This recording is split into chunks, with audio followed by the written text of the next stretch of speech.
ವಿಚಿತ್ರವೀರ್ಯನ ಮರಣದ ನಂತರ ಹಸ್ತಿನಾಪುರದ ಅರಮನೆ ಒಂದು ವಿಚಿತ್ರವಾದ ಮೌನದಲ್ಲಿ ಮುಳುಗೋಗಿರುತ್ತೆ. ಅದು ಸಾಮಾನ್ಯವಾದ ಮೌನವಾಗಿರಲಿಲ್ಲ. ಅದು ಭವಿಷ್ಯನೇ ನಿಂತಂತಾಗುವ ಮೌನ. ಒಂದು ಮಹಾ ಸಾಮ್ರಾಜ್ಯ ತನ್ನ ಮುಂದಿನ ರಾಜನಿಗಾಗಿ ಕಾಯ್ತಾ ಇರುತ್ತೆ. ಆದರೆ ಆ ಸಿಂಹಾಸನ ಈಗ ಖಾಲಿಯಾಗಿದೆ. ಆ ಖಾಲಿತನ ಕೇವಲ ಒಂದು ಆಸನದ ಕೊರತೆ ಆಗಿರಲಿಲ್ಲ. ಅದು ಕುರುವಂಶದ ಮುಂದಿನ ಪೀಳಿಗೆಯ ಮೇಲೆ ಬಂದ ದೊಡ್ಡ ಸಂಕಟದ ಸಂಕೇತವಾಗಿತ್ತು. ಈ ಕಡೆ ರಾಜಮಾತೆಯಾದ ಸತ್ಯವತಿ ಈ ಎಲ್ಲವನ್ನ ನೋಡ್ತಾ ಆಳವಾದ ಚಿಂತೆಯಲ್ಲಿ ಮುಳುಗೋಗಿದ್ದಾಳೆ. ತನ್ನ ಜೀವನದಲ್ಲಿ ತೆಗೆದುಕೊಂಡ ಪ್ರತಿಯೊಂದು ನಿರ್ಧಾರ ಈಗ ಈ ಸ್ಥಿತಿಗೆ ಕಾರಣವಾಗಿದೆಯಾ ಅನ್ನೋ ಪ್ರಶ್ನೆ ಅವಳ ಮನಸ್ಸನ್ನು ಕಾಡ್ತಿತ್ತು. ಸತ್ಯವತಿಯ ಜೀವನವೇ ಒಂದು ವಿಚಿತ್ರ ಕತೆ. ಒಮ್ಮೆ ಮೀನುಗಾರರ ಮನೆಯಲ್ಲಿದ್ದ ಮತ್ಸ್ಯಗಂಧೆ ಮೀನುಗಳ ವಾಸನೆ ಕಾರಣದಿಂದ ಜನರಿಂದ ದೂರವಾಗಿದ್ದ ಆ ಹುಡುಗಿ ಇವತ್ತು ಹಸ್ತಿನಾಪುರದ ರಾಣಿಯಾಗಿ ಕುಳಿತಿದ್ದಾಳೆ. ಆದರೆ ಆ ಮಹತ್ವದ ಸ್ಥಾನಕ್ಕೆ ಬಂದ ಹಿಂದೆ ಅವಳ ಜೀವನದಲ್ಲಿ ನಡೆದ ಒಂದು ರಹಸ್ಯ ಘಟನೆ ಇತ್ತು.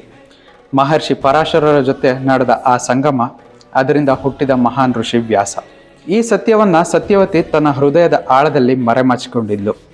ಆ ಸಮಯದಲ್ಲಿ ಅದು ಕೇವಲ ಒಂದು ಘಟನೆ ಅಂತ ಭಾಸವಾದರೂ ಕೂಡ ಇಂದು ಅದು ಕುರುವಂಶದ ಉಳಿವಿಗೆ ಏಕೈಕ ಪರಿಹಾರವಾಗಿ ಕಾಣಿಸ್ತಿದೆ. ಇತ್ತ ಭೀಷ್ಮ ಅರಮನೆಯಲ್ಲೇ ನಿಂತಿದ್ದಾನೆ. ಅವನು ಶಕ್ತಿಯ ಪ್ರತೀಕ, ಧರ್ಮದ ಪ್ರತೀಕ. ಆದರೆ ತನ್ನದೇ ಪ್ರತಿಜ್ಞೆಯ ಕೈದಿಯಾಗಿರ್ತಾನೆ. ತನ್ನ ತಂದೆಯ ಸಂತೋಷಕ್ಕಾಗಿ ತೆಗೆದುಕೊಂಡ ಆ ಭೀಕರ ವ್ರತ ಅವನನ್ನು ಜೀವನ ಪೂರ್ತಿ ವಿವಾಹ ಮತ್ತು ಸಂತಾನದಿಂದ ದೂರ ಮಾಡಿತ್ತು. ಇಂಥ ಸಮಯದಲ್ಲಿ ಅವನು ಏನೂ ಮಾಡೋದಕ್ಕೆ ಸಾಧ್ಯವಿಲ್ಲ ಅನ್ನೋದು ಅವನ ಕಣ್ಣಲ್ಲಿ ಸ್ಪಷ್ಟವಾಗಿ ಕಾಣಿಸ್ತಿತ್ತು. ಸತ್ಯವತಿ ಭೀಷ್ಮನತ್ತ ನೋಡಿದಾಗ ಅವನಲ್ಲಿ ಒಂದು ಯೋಧನ ಶಕ್ತಿ ಕಾಣಿಸ್ತಿದ್ರು ಕೂಡ ಪರಿಹಾರ ಕಾಣಿಸ್ಲಿಲ್ಲ. ಅಲ್ಲಿ ಅವಳು ಅರ್ಥಕೊಳ್ತಾಳೆ, ಈಗ ಅವಳ ಭೂತಕಾಲವೇ ಭವಿಷ್ಯನ ಉಳಿಸ್ಬೇಕಾಗಿದೆ ಅಂತ. ಆದ್ದರಿಂದಲೇ ಅವಳು ವ್ಯಾಸರನ್ನ ಕರೆಸೋದಕ್ಕೆ ನಿರ್ಧರಿಸ್ತಾಳೆ. ಕೆಲವು ದಿನಗಳ ನಂತರ ಅರಮನೆಯ ದ್ವಾರದಲ್ಲಿ ಮಹರ್ಷಿ ವ್ಯಾಸರು ಪ್ರತ್ಯಕ್ಷರಾಗ್ತಾರೆ. ಅವರ ರೂಪವೇ ವಿಭಿನ್ನ. ಜಟ, ಕಠಿಣ ತಪಸ್ಸಿನ ಪರಿಣಾಮವಾಗಿ ಉಂಟಾದಂಥ ಉಗ್ರತೆ, ಕಣ್ಣುಗಳಲ್ಲಿ ತೀವ್ರವಾದ ತೇಜಸ್ಸು, ಅವರು ನೋಡಿದ ಕ್ಷಣದಲ್ಲೇ ಅವರು ಸಾಮಾನ್ಯ ಮನುಷ್ಯರಲ್ಲ ಅನ್ನೋದು ಎಲ್ರಿಗೂ ಅರ್ಥ ಆಗ್ತಿತ್ತು. ಸತ್ಯವತಿ ಅವ್ರ ಮುಂದೆ ನಿಂತು ತನ್ನ ಸಮಸ್ಯೆಯನ್ನು ವಿವರಿಸ್ತಾಳೆ. ವಂಶ ಉಳಿಬೇಕಾಗಿದೆ, ಸಿಂಹಾಸನ ಖಾಲಿ ಆಗಬಾರ್ದು, ಈ ಸಂಕಟವನ್ನು ನೀನೇ ಪರಿಹರಿಸಬೇಕು ಅಂತ ಕೇಳ್ಕೊಳ್ತಾಳೆ. ವ್ಯಾಸರು ಇದನ್ನೆಲ್ಲ ಶಾಂತವಾಗಿ ಕೇಳಿಸ್ಕೊಳ್ತಾರೆ. ಅವ್ರು ಯಾವುದೇ ಭಾವೋದ್ವೇಗಕ್ಕೆ ಒಳಗಾಗೋದಿಲ್ಲ. ಯಾಕಂದರೆ ಅವರು ಧರ್ಮದ ದೃಷ್ಟಿಯಿಂದ ಯೋಚನೆ ಮಾಡ್ತಿರ್ತಾರೆ. ಅವರು ಒಪ್ಕೊಳ್ತಾರೆ, ಆದರೆ ಇದು ನಿಯೋಗದ ಮೂಲಕ ನಡಿಬೇಕು ಅಂತ ಹೇಳ್ತಾರೆ. ಆ ಕಾಲದಲ್ಲಿ ನಿಯೋಗ ಅನ್ನೋದು ಒಂದು ಸ್ವೀಕೃತ ವಿಧಾನವಾಗಿರುತ್ತೆ. ರಾಜನಿಲ್ದೆ ಉಳಿದ ವಂಶವನ್ನು ಮುಂದುವರಿಸೋದಕ್ಕೆ ಋಷಿಯ ಸಹಾಯದಿಂದ ಸಂತಾನವನ್ನು ಪಡೆಯೋದು. ಇದು ವೈಯಕ್ತಿಕ ಸಂಬಂಧ ಆಗಿರೋದಿಲ್ಲ, ಅದು ಧರ್ಮ ಮತ್ತು ಕರ್ತವ್ಯದ ಒಂದು ಭಾಗವಾಗಿರುತ್ತೆ ಅಷ್ಟೆ. ಮೊದಲಿಗೆ ಅಂಬಿಕೆಯನ್ನು ಕಳಿಸಲಾಗುತ್ತೆ. ಅವಳು ವಿಚಿತ್ರವೀರ್ಯನ ಹಿರಿಯ ರಾಣಿ. ವ್ಯಾಸರು ಅವಳ ಬಳಿ ಬಂದಾಗ ಅವರ ಉಗ್ರ ರೂಪವನ್ನು ಕಂಡು ಅವಳು ಭಯದಿಂದ ನಡುಗೋಗ್ತಾಳೆ. ಆ ಭಯದಲ್ಲಿ ಅವಳು ತನ್ನ ಕಣ್ಗಳನ್ನ ಮುಚ್ಕೊಳ್ತಾಳೆ. ಆ ಒಂದು ಕ್ಷಣವೇ ಭವಿಷ್ಯವನ್ನು ನಿರ್ಧರಿಸುತ್ತೆ. ಆ ಸಂಗಮದಿಂದ ಜನಿಸಿದ ಮಗ ಧೃತರಾಷ್ಟ್ರ. ಆದರೆ ಅವನು ಜನ್ಮದಿಂದಲೇ ಕುರುಡನಾಗಿದ್ದ. ಯಾಕಂದರೆ ಅವನ ತಾಯಿ ಆ ಕ್ಷಣದಲ್ಲಿ ಕಣ್ಣು ಮುಚ್ಕೊಂಡಿದ್ದರಿಂದ. ಇದು ಕೇವಲ ಒಂದು ದೈಹಿಕ ಲಕ್ಷಣವಲ್ಲ, ಇದು ಮಹಾಭಾರತದ ಮುಂದಿನ ಸಂಘರ್ಷಕ್ಕೆ ಬೀಜ ಬಿತ್ತಿದ ಘಟನೆಯಾಗಿರುತ್ತೆ. ಇನ್ನು ಮುಂದೆ ಅಂಬಾಲಿಕೆಯನ್ನು ಕರೆಸಲಾಗುತ್ತೆ. ಅವಳು ಇನ್ನೊಬ್ಬಳ ರಾಣಿ. ವ್ಯಾಸರು ಅವಳ ಬಳಿ ಬಂದಾಗ ಅವಳು ಭಯದಿಂದ ಬೀಳಿಸ್ಕೊಬಿಡ್ತಾಳೆ.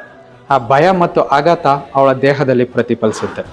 ಅದರ ಪರಿಣಾಮವಾಗಿ ಜನಿಸಿದ ಮಗ ಪಾಂಡು ಬಲಹೀನ ದೇಹದೊಂದಿಗೆ ಹುಟ್ಟುತ್ತಾನೆ. ಅವನ ಆರೋಗ್ಯವೇ ಅವನ ಭವಿಷ್ಯನ ನಿರ್ಧರಿಸುತ್ತೆ. ಇಲ್ಲಿ ಮತ್ತೊಮ್ಮೆ ವಿಧಿಯ ಆಟ ಸ್ಪಷ್ಟವಾಗುತ್ತೆ. ಒಬ್ಬ ಕುರುಡ, ಇನ್ನೊಬ್ಬ ದುರ್ಬಲ. ಸತ್ಯವತಿ ಇದರಿಂದ ಸಂಪೂರ್ಣ ತೃಪ್ತಿಯಾಗೋದಿಲ್ಲ. ಅವಳಿಗೆ ಇನ್ನೊಂದು ಆರೋಗ್ಯಕರ ಉತ್ತರಾಧಿಕಾರಿ ಬೇಕಂತ ಅನಿಸುತ್ತೆ. ಮತ್ತೆ ಅಂಬಿಕೆಯನ್ನು ಕೇಳ್ಕೊಳ್ತಾಳೆ. ಆದರೆ ಅಂಬಿಕಾ ಮತ್ತೆ ಈ ಭಯವನ್ನು ಅನುಭವಿಸೋದಕ್ಕೆ ಸಿದ್ಧ ಇರಲಿಲ್ಲ. ಆದ್ದರಿಂದ ಅವಳು ತನ್ನ ಬದಲಿಗೆ ಒಬ್ಬ ದಾಸಿಯನ್ನು ಕಳಿಸ್ಕೊಡ್ತಾಳೆ. ಆ ದಾಸಿ ಭಯ ಪಡೋದಿಲ್ಲ.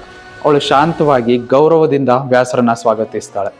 ಆ ಶಾಂತಿ ಮತ್ತು ಸಮತೋಲನವೇ ಒಂದು ವಿಭಿನ್ನ ಫಲಿತಾಂಶ ನೀಡುತ್ತೆ. ಜನಿಸಿದವನು ವಿದುರ. ಅವನು ಅತ್ಯಂತ ಬುದ್ಧಿವಂತ, ಧರ್ಮನಿಷ್ಠ ಮತ್ತು ನ್ಯಾಯಪ್ರಿಯನಾಗಿರ್ತಾನೆ.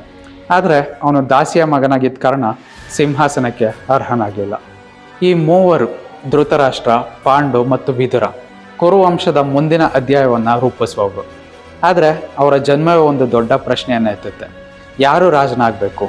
ಕುರುಡನಾದ ಧೃತರಾಷ್ಟ್ರನ, ಅಥವಾ ದುರ್ಬಲಾದ ಪಾಂಡುನ, ಅಥವಾ ಅತ್ಯಂತ ಯೋಗ್ಯನಾದರೂ ಸಾಮಾಜಿಕ ಸ್ಥಾನದಿಂದ ಹೊರಗುಳಿದ ವಿದುರನ? ಕಾಲ ಕ್ರಮೇಣ ಸಾಗತೊಡಗಿತು. ಮಕ್ಕಳು ಬೆಳೆದು ಬಂದರು. ಅರಮನೆಯೊಳಗಿನ ಶಿಕ್ಷಣ, ಶಿಸ್ತಿನ ಜೀವನ ಮತ್ತು ರಾಜಕೀಯ ಮೌಲ್ಯಗಳೊಂದಿಗೆ ಅವರ ಬಾಲ್ಯ ರೂಪುಗೊಳ್ತಾ ಇತ್ತು. ಧೃತರಾಷ್ಟ್ರ ದೇಹದ ದೃಷ್ಟಿಯಿಂದ ಅತ್ಯಂತ ಬಲಶಾಲಿಯಾಗಿರ್ತಾನೆ. ಅವನ ಕೈಗಳ ಶಕ್ತಿ ಅಪಾರವಾಗಿತ್ತು. ಆದರೆ ಅವನ ಕಣ್ಣುಗಳಲ್ಲಿ ಬೆಳಕಿರಲಿಲ್ಲ. ಅವನು ಲೋಕವನ್ನು ನೋಡೋದಕ್ಕೆ ಸಾಧ್ಯನೇ ಇರಲಿಲ್ಲ.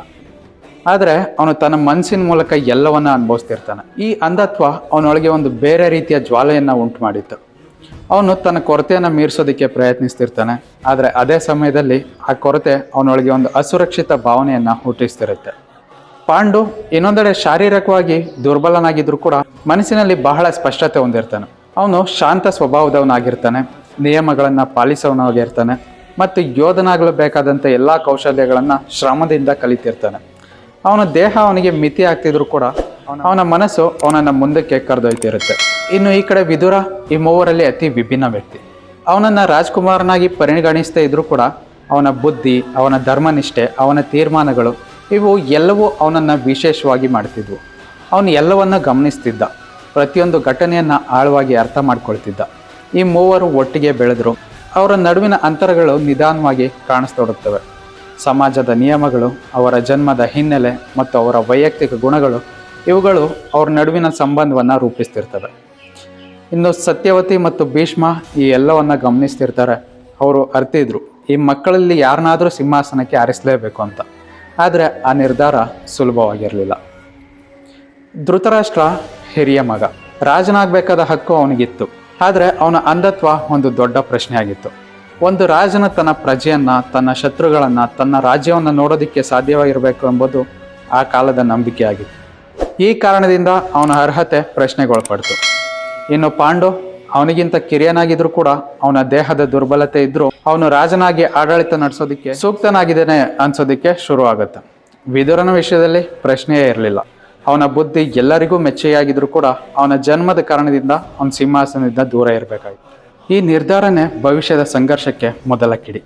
ಕೊನೆಗೆ ಹಿರಿಯರ ಸಲಹೆ, ರಾಜ್ಯದ ಹಿತ ಮತ್ತು ಪರಿಸ್ಥಿತಿ ಅವಶ್ಯಕತೆಗಳನ್ನು ಗಮನಿಸಿ ಪಾಂಡುವನ್ನು ರಾಜನಾಗಿ ಆಯ್ಕೆ ಮಾಡಲಾಗುತ್ತೆ. ಧೃತರಾಷ್ಟ್ರ ಈ ನಿರ್ಧಾರವನ್ನು ಒಪ್ಕೊಂಡ್ರೂ ಕೂಡ ಅವನೊಳಗೆ ಒಂದು ನೋವು, ಒಂದು ಅಸಮಾಧಾನ ಬೆಳೆದು ಬರ್ತಿತ್ತು. ನಾನು ಹಿರಿಯ, ನನಗೆ ಹಕ್ಕಿದೆ, ಆದರೆ ನನ್ನ ಅಂಧತ್ವವೇ ನನ್ನನ್ನು ಹಿಂಬದಿಗೆ ತಳ್ತು ಅನ್ನೋ ಭಾವನೆ ಅವನ ಮನಸ್ಸಲ್ಲಿ ಆಳವಾಗಿ ಬೇರೂರುತ್ತೆ. ಪಾಂಡು ಸಿಂಹಾಸನ ರೂಢನಾದ ನಂತರ ಹಸ್ತಿನಾಪುರದಲ್ಲಿ ಮತ್ತೆ ಒಂದು ಸ್ಥಿರತೆ ಕಂಡುಬರುತ್ತೆ. ಅವನು ನ್ಯಾಯಪ್ರಿಯನಾಗಿರ್ತಾನೆ, ತನ್ನ ಕರ್ತವ್ಯವನ್ನು ನಿಷ್ಠೆಯಿಂದ ನಿರ್ವಹಿಸ್ತಿರ್ತಾನೆ. ಅವನು ಯುದ್ಧಗಳಲ್ಲಿ ಜಯ ಸಾಧಿಸ್ತಿದ್ದ, ತನ್ನ ರಾಜ್ಯವನ್ನು ವಿಸ್ತರಿಸ್ತಿದ್ದ ಮತ್ತು ಪ್ರಜೆಗಳ ಹಿತಕ್ಕಾಗಿ ಶ್ರಮಿಸ್ತಿದ್ದ. ಆದರೆ ವಿಧಿಯ ಆಟ ಇಲ್ಲಿ ಕೂಡ ನಿಲ್ಲಿಲ್ಲ. ಪಾಂಡುವಿನ ಜೀವನದಲ್ಲೂ ಒಂದು ತಿರುವು ಬರಲಿತ್ತು. ಒಂದು ಶಾಪ, ಒಂದು ತಪ್ಪು, ಅದು ಅವನ ಜೀವನವನ್ನೇ ಬದಲಿಸಿಬಿಡ್ತು. ಇನ್ನೊಂದೆಡೆ ಧೃತರಾಷ್ಟ್ರನ ಜೀವನದಲ್ಲೂ ಒಂದು ಪ್ರಮುಖ ಅಧ್ಯಾಯ ಆರಂಭವಾಗ್ತಿತ್ತು. ಅವನ ವಿವಾಹ ಗಾಂಧಾರಿ ಎಂಬ ರಾಜ್ಕುಮಾರಿ ಜೊತೆ. ಗಾಂಧಾರಿ ತನ್ನ ಪತಿಯ ಸ್ಥಿತಿಯನ್ನು ಅರಿತುಕೊಂಡು ತನ್ನ ಕಣ್ಣುಗಳನ್ನು ಕಟ್ಟಿ ಬದುಕೋದಕ್ಕೆ ನಿರ್ಧರಿಸ್ತಾಳೆ.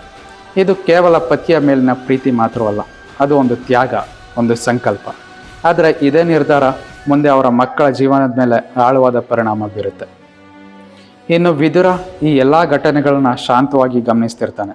ಅವನು ಯಾವಾಗಲೂ ಧರ್ಮದ ಪರವಾಗಿ ನಿಂತವನು. ಅವನು ಸಲಹೆಗಾರನಾಗಿದ್ದ, ಮಾರ್ಗದರ್ಶಕನಾಗಿದ್ದ. ಆದರೆ ಅವನ ಮಾತುಗಳನ್ನು ಎಲ್ಲರೂ ಕೇಳ್ತಾರ? ಅವನ ಜ್ಞಾನವನ್ನು ಎಲ್ಲರೂ ಅರ್ಥ ಮಾಡ್ಕೊಳ್ತಾರೆಯೇ? ಇದೇ ಪ್ರಶ್ನೆಗಳು ಮುಂದೆ ಮಹಾಭಾರತದಲ್ಲಿ ಪ್ರಮುಖ ತಿರುವುಗಳನ್ನು ಕಾಣಿಸ್ಕೊಳ್ಳುತ್ತೆ. ಇಲ್ಲಿ ಕತೆ ಇನ್ನಷ್ಟು ಗಂಭೀರವಾಗುತ್ತೆ. ಒಂದು ಕಡೆ ರಾಜನಾದ ಪಾಂಡು, ಇನ್ನೊಂದು ಕಡೆ ತನ್ನ ಹಕ್ಕು ಕಳೆದುಕೊಂಡ ಧೃತರಾಷ್ಟ್ರ ಮತ್ತು ಮಧ್ಯದಲ್ಲಿ ಧರ್ಮವನ್ನು ಹಿಡಿದು ನಿಂತ ವಿದುರ. ಈ ಮೂರು ಶಕ್ತಿಗಳು ಈಗ ಕುರುವಂಶದ ದಿಕ್ಕನ್ನು ನಿರ್ಧರಿಸಲಿವೆ. ಆದರೆ ಈ ಶಾಂತಿಯ ಹಿಂದೆ ಒಂದು ದೊಡ್ಡ ಬಿರುಗಾಳಿ ಅಡಗಿದೆ. ಅದು ಇನ್ನೂ ಕಾಣಿಸ್ಕೊಳ್ಬೇಕಿದೆ. ಮುಂದಿನ ಭಾಗದಲ್ಲಿ ನೋಡೋಣ ಪಾಂಡುವಿಗೆ ಬಂದ ಶಾಪ, ಕುಂತಿ ಮತ್ತು ಮಾದ್ರಿಯ ಕತೆ ಮತ್ತು ಪಾಂಡವರ ಜನನ.